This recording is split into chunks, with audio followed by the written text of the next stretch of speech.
নমস্কার বন্ধুরা, আরও একটা নতুন ভিডিওতে আপনাদের স্বাগত। আশা করছি আপনারা ভালো আছেন। আমি পান্তুয়া বানানোর জন্য লিকুইড দুধটাকে জাল করে ঘন করে নিয়েছি।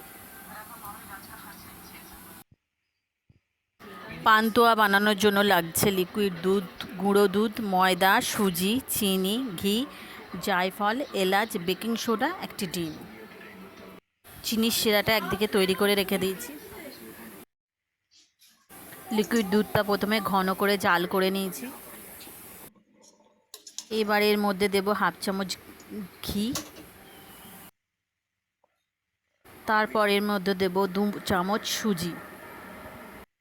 এইভাবে নাড়তে হবে কিছুক্ষণ। অল্প ঘন ঘন হয়ে গেলে আঁচটা বন্ধ করে দেব।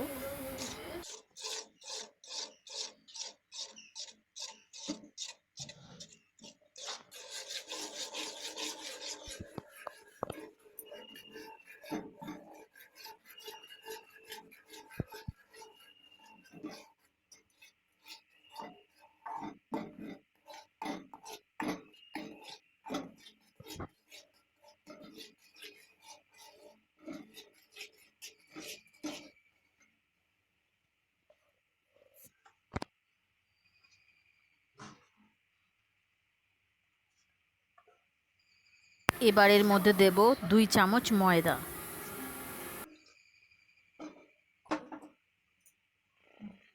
এটা কিন্তু বন্ধই থাকবে। এইভাবে কিছুক্ষণ নাড়বো, নেড়ে একটা ডো তৈরি করে নেব। তারপর এটাকে ঠান্ডা হতে দেব।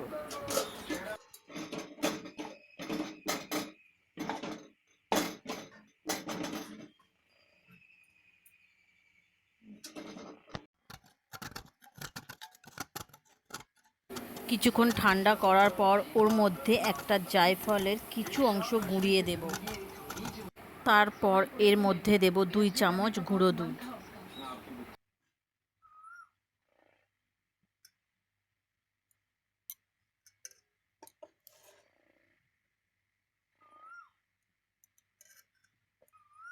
আর দেব 1/4 ভাগ বেকিং সোডা।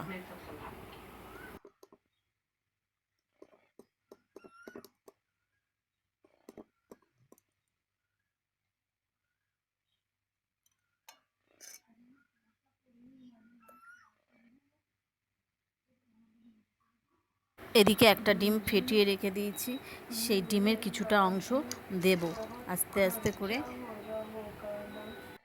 এই সব উপকরণগুলোকে ভালো করে মসৃণ করে মাখলাম। মাখাটা একটু যেন চিটচিটে ভাব থাকে, এরকমভাবে কিছুক্ষণ ঢেকে রেখে দেব। কিছুক্ষণ ঢেকে রাখার ফলে ডোটা সেট হয়ে যাবে। এবার হাতে ঘি দিয়ে গোল গোল আকারে গড়ে নেব। এবার একটা কড়ায় তেল দিলাম। তেলটা যাতে পুরোপুরি গরম না হয়, হাত দেওয়া যাবে এই রকম গরম হয়। তারপর ওই তেলের মধ্যে গড়ে রাখা মিষ্টিগুলো ছেড়ে দেব। আঁচ জোরে দেওয়া যাবে না, একটু ধৈর্য ধরে মিষ্টিগুলো ভাজতে হবে।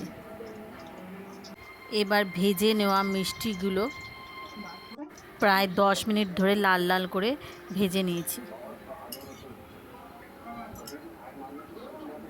হালকা গরম রসের মধ্যে দিয়ে দেব।